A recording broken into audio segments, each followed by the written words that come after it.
Let's take a quick look at Everbee.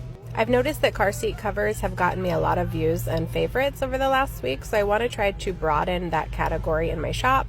I was thinking about doing a strawberry one, and I don't see very many with strawberries on them, so that could mean either it's not popular or people just haven't designed it yet.